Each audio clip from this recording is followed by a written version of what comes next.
Good afternoon, commissioners. Today I'd like to bring to your attention a potential fraud on an enormous scale happening in your county. There's now clear evidence of NASA using numerous methods to grossly mislead the public about astronauts being on the International Space Station. During interior ISS scenes from NASA's own live feed, the use of wires, harnesses, green screens, and virtual reality have been detected to achieve the appearance of a weightless environment. Examples of this include astronauts fading in and out of the screen, green screen glitches, grabbing objects that aren't really there, pulling on invisible wires, getting tangled in their harnesses, and even astronauts appearing out of thin air. This begs the obvious question. If they're really up there, why are they using Hollywood techniques to fake the footage? Now, unfortunately, I can't show you these clips in here today, but I will be sending them to you. Outside the International Space Station, during spacewalks, air bubbles have been recorded on numerous occasions. How is it possible for air bubbles to be present in the vacuum of space?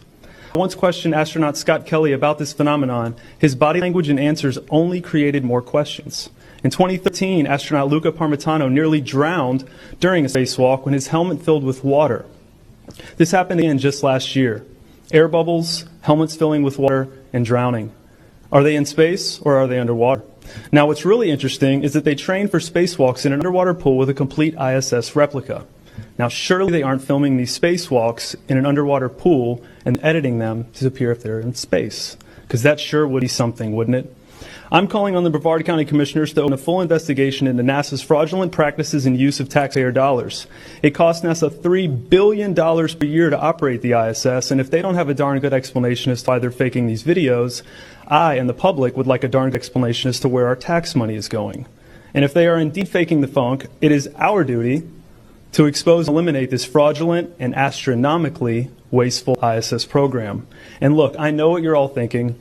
The NASA is part of the federal government, and you're just county commissioners. Even if what I'm saying is true, what can you do? But let me remind you, not only is this happening in your county, as public officials, you have the platform and the ability to make a statement or hold a